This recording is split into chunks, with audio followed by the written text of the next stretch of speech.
পাচার হওয়া টাকা দেশে ফেরত আনা এই অন্তর্বর্তী সরকারের অন্যতম লক্ষ্য ৩০ আগস্টের মধ্যে জাতিসংঘের গুম বিষয়ক কনভেনশনে সই।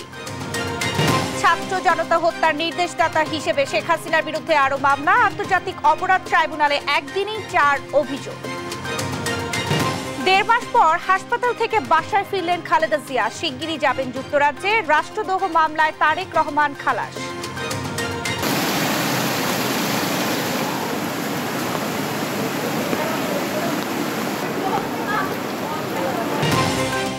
উজানের ঢলে মৌলভীবাজার, কুমিল্লা, ফেনী, ভোলা সহ বিভিন্ন এলাকায় আকস্মিক বন্যা, জলাবদ্ধতায় ভোগান্তি চরমে। এবং বিসিবির দায়িত্ব ছাড়লেন নাজমুল হাসান পাপন, নতুন সভাপতি ফারুক আহমেদ। ক্রিকেট বোর্ডকে দুর্নীতিমুক্ত রাখার অঙ্গীকার। সংবাদ রাতে দেখছিলেন একেএস টিমটিবার সংবাদ শিরোনাম, সঙ্গে আছে আমি শারমিন নাসি। এবারে থাকছে বিস্তারিত। বিদেশে পাচার হওয়া টাকা বিদেশে ফেরত আনতে বা দেশে ফেরত আনতে ব্রিটিশ সরকার সহায়তা চেয়েছেন অন্তর্বর্তী সরকার প্রধান উপদেষ্টা ডক্টর মোহাম্মদ ইউনূস। বুধবার বিকেলে যুক্তরাজ্যের হাই কমিশনার সারা কুক প্রধান উপদেষ্টার সঙ্গে রাষ্ট্রীয় অতিথি ভবন যমুনায় সৌজন্য সাক্ষাতে এলে এই সহায়তা চান প্রধান উপদেষ্টা। এদিন প্রধান উপদেষ্টার সঙ্গে সৌজন্য সাক্ষাতে এসে জাপানের রাষ্ট্রদূত সাম্প্রতিক গণহত্যা ও ধ্বংসের পর বাংলাদেশের অর্থনীতির পুনর্গঠনে বড় ধরনের আর্থিক সহযোগিতার আশ্বাস দেন। বিস্তারিত থাকছে শামিমা আক্তারের প্রতিবেদনে। বুধবার ব্রিটিশ হাইকমিশনার সারা কুকের সঙ্গে সাক্ষাৎ করেন অন্তর্বর্তী সরকারের প্রধান উপদেষ্টা ডক্টর ইউনূস।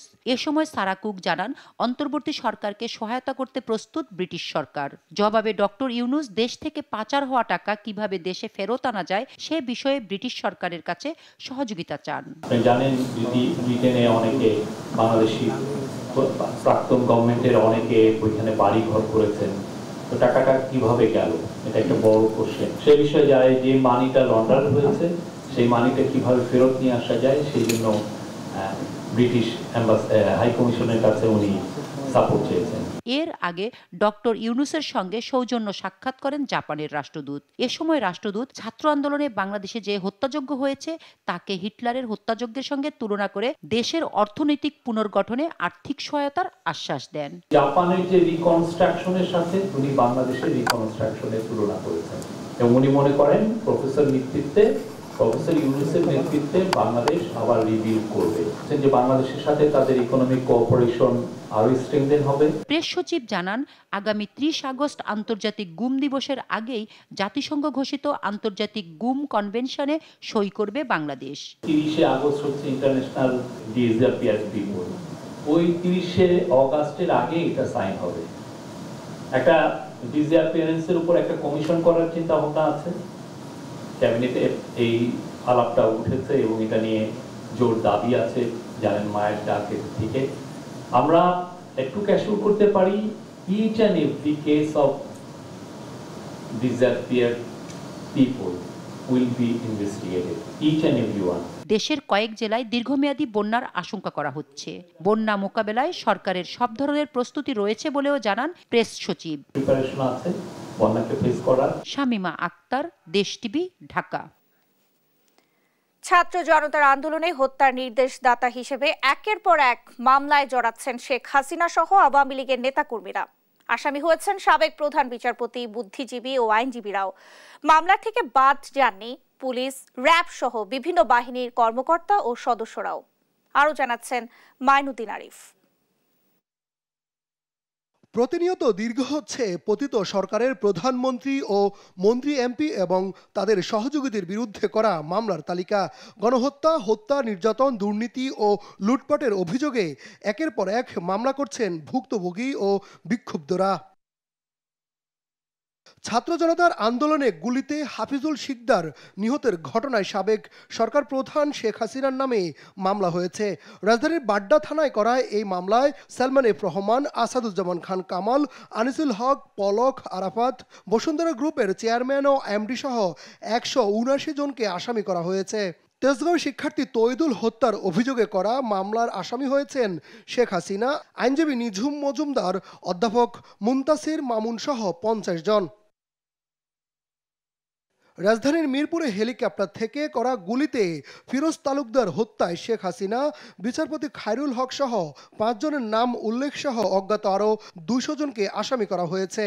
আমরা এজাহারে উল্লেখ করেছি, উনি যখন উনি কর্ম শেষ করে যখন ফিরছিলেন, ঠিক তখনই মিরপুর 10-এ এই আজকের যে শেখ হাসিনা, যাকে আমরা 1 নম্বর আসামি করেছি, ওবায়দুল কাদের, সেই তথাকথিত সাবেক সেতুমন্ত্রী, বাংলাদেশ আওয়ামী লীগের সম্পাদক, সাথে পাশাপাশি সংশ্লিষ্ট যাদেরকে নির্দেশ দিয়ে, যাদেরকে ব্যবহার করে, যাদেরকে কুক্ষিগত করে এই হত্যাযজ্ঞ চালিয়েছেন ধারাবাহিক প্রক্রিয়ায়, ডিবি হারুন সহ ডিএমপির কমিশনার, সকলকেই এই মামলায় আমরা উল্লেখ করেছি।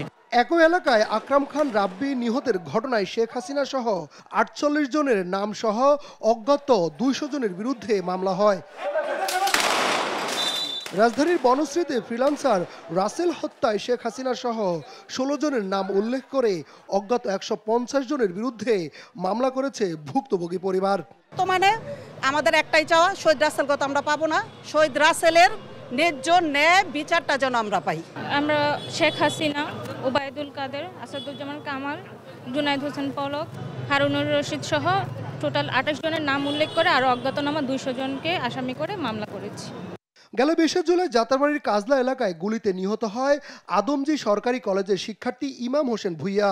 এ অভিযোগে করা মামলায় আসামি করা হয় যাত্রাবাড়ি থানার ওসি জাকির হোসেন, ওয়ারি জোনের ডিসি ইকবাল হোসেন সহ কয়েকজনকে। আদালতে করা মামলাগুলো এজাহারভুক্ত করে তদন্ত করতে সংশ্লিষ্ট থানাকে নির্দেশ দিয়েছেন আদালত। মাইনুদ্দিন আরিফ, দেশ টিভি, ঢাকা। এদিকে কোটা আন্দোলনে গণহত্যার দায়ে দেশের বিভিন্ন জেলায় একের পর এক হচ্ছে হত্যা মামলা, যেখানে আসামি করা হয় সাবেক প্রধানমন্ত্রী শেখ হাসিনা, ওবায়দুল কাদের সহ সাবেক মন্ত্রী, প্রতিমন্ত্রী, সংসদ সদস্য সহ আওয়ামী নেতাকর্মীদের। সেই সঙ্গে বিভিন্ন সময় গুম খুন ও হামলার ঘটনায়ও হয় মামলা। বুধবার গাজীপুর, নারায়ণগঞ্জ ও সিলেট সহ দেশের বিভিন্ন জেলায় হয়েছে এমন 8টি মামলা। সহকর্মীদের তথ্য ও চিত্রে টুম্পা আফরোজের ডেস্ক রিপোর্ট। ছাত্র আন্দোলনের সময় হওয়া সব হত্যাকাণ্ডের বিচারের দাবিতে দেশের বিভিন্ন জেলায় একে একে মামলা করছে নিহতের পরিবার। এতে শেখ হাসিনা, ওবায়দুল কাদের সহ সাবেক মন্ত্রী, প্রতিমন্ত্রী, সংসদ সদস্য সহ অনেক আওয়ামী লীগের নেতাকর্মী রয়েছেন। আন্দোলনে নারায়ণগঞ্জের শিক্ষার্থী রোমান মিয়ার মৃত্যুর ঘটনায়ও এদিন শেখ হাসিনা, ওবায়দুল কাদের, গোলাম দস্তগীর গাজী সহ 45 জনের নাম উল্লেখ ও 60 জনকে অজ্ঞাতনামা আসামি করে রূপগঞ্জ থানায় মামলা করে নিহতের মা রিনা বেগম। সেই সঙ্গে সিদ্ধিরগঞ্জে কেয়ারটেকার মনির হোসেনের মৃত্যুর ঘটনায় শামীম ওসমানকে প্রধান আসামি করে 123 জনের বিরুদ্ধে মামলা দিয়েছে নিহতের ছোট ভাই সাখাওয়াত হোসেন।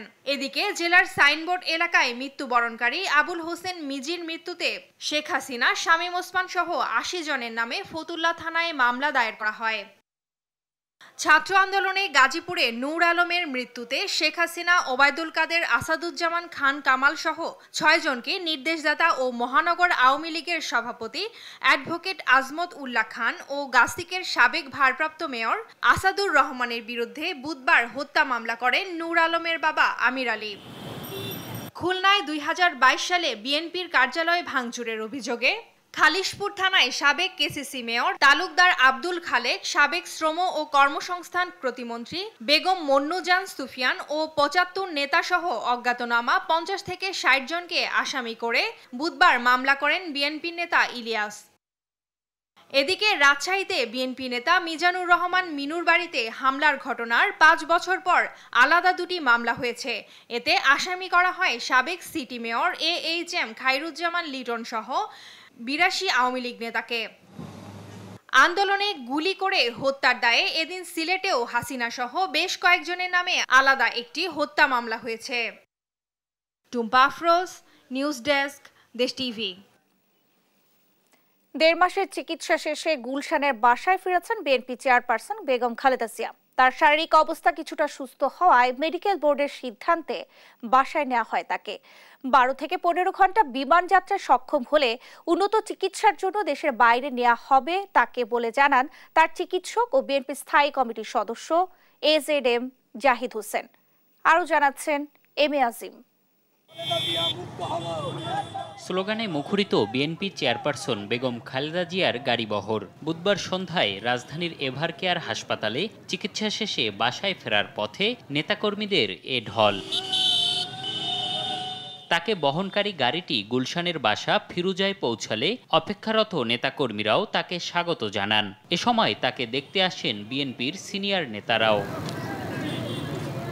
খালেদা জিয়ার চিকিৎসার বিষয়ে কথা বলেন তার ব্যক্তিগত চিকিৎসক ও বিএনপির স্থায়ী কমিটির সদস্য AZM জাহিদ হোসেন। বলেন কিছুটা সুস্থ এখন তিনি, তাই মেডিকেল বোর্ডের সিদ্ধান্ত অনুযায়ী বাসায় আনা হয়েছে বেগম জিয়াকে। আল্লাহ রাব্বুল আলামিনের কাছে লাখ লাখ শুকরিয়া, আলহামদুলিল্লাহ। দেশের মানুষের দোয়া এবং আপনাদের সবার দোয়া এবং সহমর্মিতার কারণে চিকিৎসকদের অক্লান্ত পরিশ্রম, স্বাস্থ্যকর্মীদের অর্থাৎ নার্স সহ অন্যান্য সকল স্টাফদের অক্লান্ত পরিশ্রমে উনি কিছুটা সুস্থ হয়েছেন। আরও সুস্থ হয়ে উঠলে এবং দীর্ঘ সময় বিমান যাত্রায় সক্ষম হলে দেশের বাইরে উন্নত চিকিৎসার জন্য নেওয়া হবে বেগম জিয়াকে বলেও জানান তিনি। যত দ্রুত সম্ভব যখনই ওনাকে শারীরিকভাবে, ওনাকে যেহেতু দেশের বাইরে আমরা আগেও বলেছি যে ইউনাইটেড কিংডম অর্থাৎ যুক্তরাষ্ট্র বা জার্মানির কথা আমরা বলেছি, সেখানে যেতে হলে বেশ লম্বা সময় ফ্লাই করতে হবে। সেই জন্য একটি শারীরিক সুস্থতার প্রয়োজন আছে। সেই জন্যই ওনার শারীরিক সুস্থতাকে এমন পর্যায়ে আনার চেষ্টা করা হচ্ছে। বেগম খালেদা জিয়া ছাত্র আন্দোলনে শহীদদের স্মরণ ও আহতদের দ্রুত সুস্থতা কামনা করেছেন বলেও জানান ডাক্তার জাহিদ। MA আজিম, দেশ টিভি, ঢাকা। নোয়াখালীতে রাষ্ট্রদ্রোহের এক মামলা থেকে অব্যাহতি পেলেন বিএনপি ভারপ্রাপ্ত চেয়ারম্যান তারেক রহমান। মঙ্গলবার নোয়াখালী অতিরিক্ত জেলা ও দায়রা জজ ১ নং আদালতের বিচারক নোমান মহিউদ্দিন এর রায় দেন। জেলা জজ আদালতের ভারপ্রাপ্ত পিপি দেবব্রত চক্রবর্তী বিষয়টি নিশ্চিত করেন। তিনি জানান, মঙ্গলবার আদালতে হাজির হয়ে মামলা চালাতে অপারগতা প্রকাশ করেন ৪ জন সাক্ষী ও মামলার বাদী। পরে বিচারক মামলাটি খারিজ করে তারেক রহমানকে অব্যাহতি দেন। এর আগে ২০১৫ সালে আওয়ামী লীগ নেতা অ্যাডভোকেট ওমর ফারুক বাদী হয়ে চরজব্বর থানায় তারেক রহমানকে আসামি করে রাষ্ট্রদ্রোহ মামলা করেন। পরবর্তীতে এই মামলায় তারেক রহমানের বিরুদ্ধে গ্রেফতারি পরোয়ানা জারি হয়। বিজয়কে সুসংহত করতে না পারলে নব্য ফ্যাসিবাদ এসে হাজির হবে বলে মন্তব্য করেছেন বিএনপি মহাসচিব মির্জা ফখরুল ইসলাম আলমগীর। দেশ জুড়ে সন্ত্রাস নৈরাজ্য প্রতিহত করতে দলের নেতা কর্মীদেরও কঠোর নির্দেশনা দিয়েছেন তিনি। ১ সেপ্টেম্বর বিএনপির প্রতিষ্ঠা বার্ষিকী উপলক্ষে ৫ দিনের কর্মসূচি ঘোষণা করেছে দলটি। এ বিষয়ে বিস্তারিত জানাচ্ছেন নিয়াজ মোর্শেদ। ১ সেপ্টেম্বর দলের প্রতিষ্ঠাবার্ষিকীর প্রস্তুতি নিয়ে বুধবার বিকেলে নয়াপল্টনে দলের কেন্দ্রীয় কার্যালয়ে যৌথ সভা করে বিএনপি। সভা শেষে সংবাদ সম্মেলনে দলের মহাসচিব মির্জা ফখরুল ইসলাম আলমগীর বলেন, গণতান্ত্রিক সমাজ ব্যবস্থা ও রাষ্ট্র ব্যবস্থা তৈরি ছিল জাতীয়তাবাদী দল বিএনপি প্রতিষ্ঠার লক্ষ্য। গণতান্ত্রিক সমাজ ব্যবস্থা, গণতান্ত্রিক রাষ্ট্র ব্যবস্থা প্রতিষ্ঠা করা। দলের প্রতিষ্ঠাবার্ষিকী উপলক্ষে মির্জা ফখরুল তুলে ধরেন ৫ দিনের কর্মসূচি। ৩১ আগস্ট হচ্ছে আপনার জেলা উপজেলা পর্যায়ে আলোচনা সভা, এই তো? জি জি। আচ্ছা, ১ তারিখ হচ্ছে শহীদ রাষ্ট্রপতি জিয়া রহমানের মাজারে ফতেহা পাঠ ও শ্রদ্ধার্ঘ্য নিবেদন।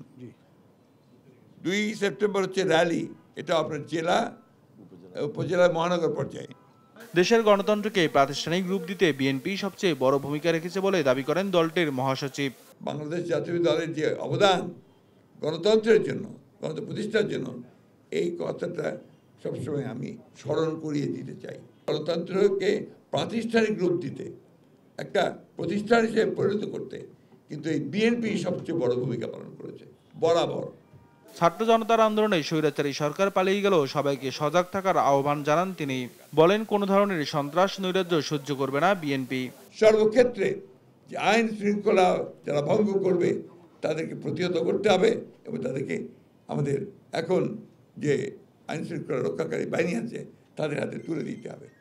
এ ব্যাপারে আমাদের খুব স্পষ্ট সিদ্ধান্ত হয়েছে যে আমরা কোনো রকম কোনো বিশৃঙ্খলা সন্ত্রাসকে আমরা সহ্য করব না। গণতন্ত্রের জন্য দলের অবদান সবাইকে স্মরণ করে দেওয়ার তাগিদ দেন বিএনপি মহাসচিব। ১৯৮ জন আমাদের বিএনপি ছাত্র দল, আমাদের স্বেচ্ছাসেবক দল, যুব দলের প্রাণ দিয়েছে। নিয়াজ মোর্শেদ, দেশ টিভি, ঢাকা। তিস্তা সহ অভিন্ন নদীর বিষয়ে ভারতের কাছে নিজেদের অধিকার জানাবে অন্তর্বর্তী সরকার। এমনটাই জানালেন পরিবেশ, বন ও জলবায়ু পরিবর্তন উপদেষ্টা সৈয়দা রিজওয়ানা হাসান। নদীর পানির ন্যায্য হিস্সা আদায়ে আন্তর্জাতিক মহলে আলোচনার কথাও জানান তিনি। বুধবার সকালে সচিবালয়ে এক সংবাদ সম্মেলনে এ কথা জানান উপদেষ্টা। বলেন, অবৈধ ইটভাটা বন্ধ করে দেওয়া হবে, এক্ষেত্রে কোনো সহানুভূতি দেখানো হবে না। ইট বানানোর মৌসুম শুরু হওয়ার আগেই এই ব্যাপারে দৃশ্যমান কার্যক্রম শুরু হবে বলেও সাফ জানিয়ে দিয়েছেন রিজওয়ানা হাসান। অবৈধ ইটভাটাগুলোর ব্যাপারে আমরা কোনো সহানুভূতি দেখাবো না। অবৈধ ইটভাটাগুলো যদি আমরা বন্ধ করি দিই তাহলে উন্নয়নে কোনো নেতিবাচক প্রভাব পড়বে বলে আমি মনে করছি না। কিন্তু দুই একটা জায়গায় এক্সাম্পশন অলরেডি দেয়া আছে, যেমন রাস্তায় যখন ইট লাগবে সেগুলো চলবে। আমি মনে করি বৈধ ইটভাটাগুলোর থেকে সেগুলো আসতে পারবে, সেগুলোর জন্য অবৈধ ইটভাটার আপনার প্রয়োজন নেই। আমরা নীতিগত একটি সিদ্ধান্ত নিয়েছি যে এখন থেকে আমরা আর কোনো নতুন ইটভাটার লাইসেন্স দেব না। ভারী বৃষ্টি ও পাহাড়ি ঢলে আকস্মিক বন্যায় দেশের কয়েকটি জেলায় পানিবন্দী লাখো মানুষ। কোথাও হাঁটু পানি, আবার কোথাও বা কোমর পানি। বসতবাড়ি, রাস্তাঘাট, ফসলি জমি, পুকুরের মাছ সবই ভেসে যাচ্ছে বন্যার পানিতে। গবাদি পশু নিয়ে অনেকে আশ্রয় নিয়েছেন উঁচু স্থানে। বৃষ্টিপাত অব্যাহত থাকলে বন্যা পরিস্থিতির আরও অবনতি হওয়ার আশঙ্কা করছে বন্যা সতর্কীকরণ কেন্দ্র। সহকর্মীদের পাঠানো তথ্য ও চিত্রে সালমা জাহানের ডেস্ক রিপোর্ট। ভারী বৃষ্টি ও উজানের ঢলে দেশের বেশ কয়েকটি জেলায় আকস্মিক বন্যা, বাড়িঘরে হাঁটু পানি, ভোগান্তি চরমে। উজানের ঢলে ফেনীর মহুরী, কহুয়া ও সিলোনিয়া নদীর বন্যা নিয়ন্ত্রণ বাঁধের 17টি স্থানে ভাঙন দেখা দেয়। এতে হু হু করে পানি ঢুকছে লোকালয়ে। মির্জানগর, বক্স মাহমুদ, আনন্দপুর, মহামায়া, পাঠাননগর সহ 12 ইউনিয়নের প্রায় 150টি গ্রাম প্লাবিত। পানিবন্দী অন্তত 40,000 মানুষ। ভেসে গেছে পুকুরের মাছ, আবাদি জমির ফসল, পানিতে নিমজ্জিত উঠান, ঘরবাড়ি। হঠাৎ চরম দুর্ভোগে পড়েছেন স্থানীয়রা। এই যে সবগুলো গেছে, মনে করেন ঘর দুয়ার, বাড়ি ঘর দুয়ার, রাস্তাঘাট, ফসলি জমিন, পুকুরের মাছ, গরু গোতান বন্যার কারণে আর সলিয়া সব পানির তলে চলে গেছে। টানা বর্ষণে খাগড়াছড়িতে ফের নিম্নাঞ্চল প্লাবিত। পানিতে নিমজ্জিত জেলা সদর, পানছড়ি ও দিঘিনালার বিস্তীর্ণ এলাকা। একমাত্র সড়ক সংযোগ সেতু ভেঙে মহালছড়ি উপজেলার সাথে মুবাছড়ি ইউনিয়নের সড়ক যোগাযোগ বিচ্ছিন্ন হয়ে পড়ে। যানবাহনের পরিবর্তে রাস্তায় চলছে নৌকা। গবাদি পশু নিয়ে আশ্রয় নিয়েছেন রাস্তার পাশে উঁচু এলাকায়। খাগড়াছড়ি পৌর এলাকায় খোলা হয়েছে 18টি আশ্রয় কেন্দ্র। পরিস্থিতি খুব ভয়াবহ। আর আমরা সকাল দিকে পানি বাইতেছে, এখনো বাড়িবার সম্ভাবনা বেশি। পাহাড়ি ঢলে প্রচুর পানি হয়েছে, এখন আমাদের বাসায় গলা পরিমাণ পানি, বাসায় অনেক জায়গা জিনিস নষ্ট হয়ে গেছে। সাগরে লঘুচাপের প্রভাব ও অতিবৃষ্টির ঢলে মৌলভীবাজারে পানি বেড়েছে। দুপুর নাগাদ মনু নদীর পানি রেলওয়ে ব্রিজ পয়েন্টের বিপদসীমার 95 সেন্টিমিটার, চাঁদনীঘাট পয়েন্টে 65 সেন্টিমিটার ও ধলাই নদীর রেলওয়ে ব্রিজ পয়েন্টে 46 সেন্টিমিটার উপর দিয়ে প্রবাহিত হয়। কোমরসমান পানি সড়কে। চরম ভোগান্তিতে বানভাসীরা। আমরা মালামাল যা আছে সব পানি নিয়ে গেছে। আমরা ঘর দুয়ার ডুবাই লিছে, বাচ্চা কাচ্চা লিয়ে রান্তা মারানা খাইতাম মারানা, চুলা উলা ডুবাইল। আমরা অসহায় হয়ে গেছি, আবার রাস্তা তাইছি, এখন করছি আমরা এখন। উজানের ঢলে ভোলার মেঘনার পানি বিপদসীমার উপর দিয়ে প্রবাহিত হচ্ছে। এতে প্লাবিত হয়েছে নিম্নাঞ্চলের অন্তত 15টি গ্রাম। পানিবন্দী হয়ে পড়েন কয়েক হাজার মানুষ। চুলা জ্বালাতে না পারায় অনাহারে অর্ধাহারে দিন কাটছে অনেকের। বাড়ি করতে বাড়িতে বাড়িটা জোয়ারে সব তলে রয়েছে। টানা বৃষ্টিতে পানিতে তলিয়েছে নোয়াখালীর 9 উপজেলা। পানি উঠেছে বাড়িঘরেও। এতে পানিবন্দী হয়েছেন কয়েক লাখ মানুষ। চরম দুর্ভোগে পড়েছেন দুর্গতরা। খুবই অসুবিধা হইতেছে, দোকানপাট খোলা যাচ্ছে না, শিক্ষা প্রতিষ্ঠানগুলি বন্ধ। বৃষ্টি থাকলে বন্যা পরিস্থিতির আরও অবনতির সংখ্যা বন্যা সতর্কীকরণ কেন্দ্রের। সালমা জাহান, নিউজ ডেস্ক, দেশ টিভি। সংবাদ রাতের শিরোনামগুলো জানিয়ে দিচ্ছি আরও একবার।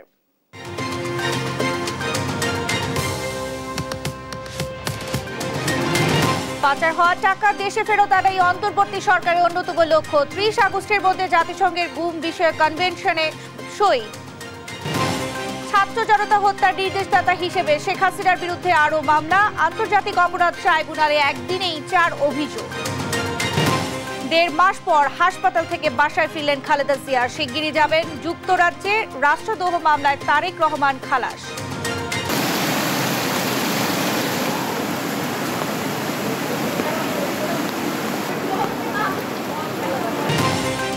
উজানের ঢলে মৌলভীবাজার, কুমিল্লা, ফেনী, ভোলা সহ বিভিন্ন এলাকায় আকস্মিক বন্যা। জলাবদ্ধতায় ভোগান্তি চরমে। এবং বিসিবির দায়িত্ব ছাড়লেন নাজমুল হাসান পাপন, নতুন সভাপতি ফারুক আহমেদ। ক্রিকেট বোর্ডকে দুর্নীতিমুক্ত রাখার অঙ্গীকার। এই ছিল এখনকার সংবাদ রাত। পরের বুলেটিন দেখার আমন্ত্রণ রইল। এছাড়া দেশ টিভির সর্বশেষ সব খবর পেতে ভিজিট করুন www.desh.tv। ফেসবুকে আমাদের সঙ্গে যুক্ত থাকুন দেশ টিভি অথবা দেশ টেলিভিশন পেজে। সর্বশেষ সব ভিডিও পেতে ইউটিউবে আমাদের হ্যান্ডেল @দেশ টেলিভিশন অথবা @দেশ টিভি নিউজ লিখে সার্চ করুন। ধন্যবাদ সবাইকে।